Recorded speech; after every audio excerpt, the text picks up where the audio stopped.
मित्रांनो, हा आयोगाचा प्रश्न आहे.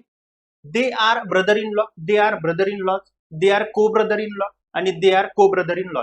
तर को ब्रदर इन लॉ असा काही प्रकार इंग्रजीमध्ये नाही. राईट, म्हणजे दोन ऑप्शन जागेवर गेले. आता या आन्सरवर जाण्या अगोदर हा इन लॉ काय कन्सेप्ट असतो तो आपण एकदा बघूया. बघा, इन लॉज, इन लॉज म्हणजे आपली जी बायको आहे, आपल्या बायकोकडची जी नाती आहेत त्याला इन लॉज हा शब्द वापरला जातो. म्हणजे जसं की मदर इन लॉ म्हणजे सासरे, मदर इन लॉ म्हणजे सासू, फादर इन लॉ म्हणजे सासरे, सिस्टर इन लॉ म्हणजे बायकोची बहीण म्हणजे आपली साली, ब्रदर इन लॉ म्हणजे मेवणा.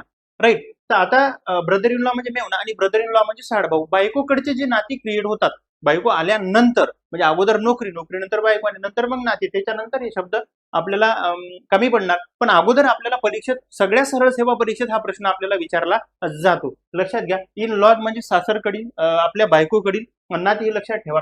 आता brother in law, sister in law, mother in law, father in law, हे सगळे झाले कंपाऊंड नाउन.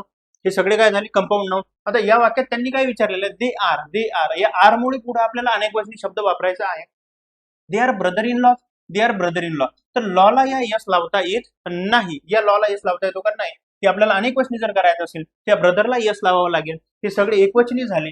सध्याच्या पोझिशन मध्ये हे एकवचनी आहेत. जर याला अनेक वचनी करायचं, मला ब्रदर इन लॉला अनेक वचनी, ब्रदर इन लॉ, मला यस लावावं लागेल. कुठे यस लावावं लागेल? ब्रदरला. या लॉला यस चालेल का? नाही. Sisters in law, mothers in law आणि काय fathers in law. Yellow colour मध्ये जो आपण यस लावलेला आहे तो मदर, फादर, सिस्टर, ब्रदर याला यस लावल्यानंतर ते कंपाऊंड नाउन अनेक वचनी होतात. विदाऊट यस ते सिंग्युलर लावतात. या व्यतिरिक्त तुम्हाला या कंपाऊंड नाउन मध्ये काही करायचं नाही. या बाहेर टीसीएसचा आणि एमपीएससीचा पण प्रश्न जात नाही. या कन्सेप्ट सारख्याच अजून अशा वेगवेगळ्या कन्सेप्ट जर शिकायच्या असतील तर आपलं इंग्लिश विथ मदन सर या युट्यूब चॅनलला सबस्क्राईब करा. थँक्यू.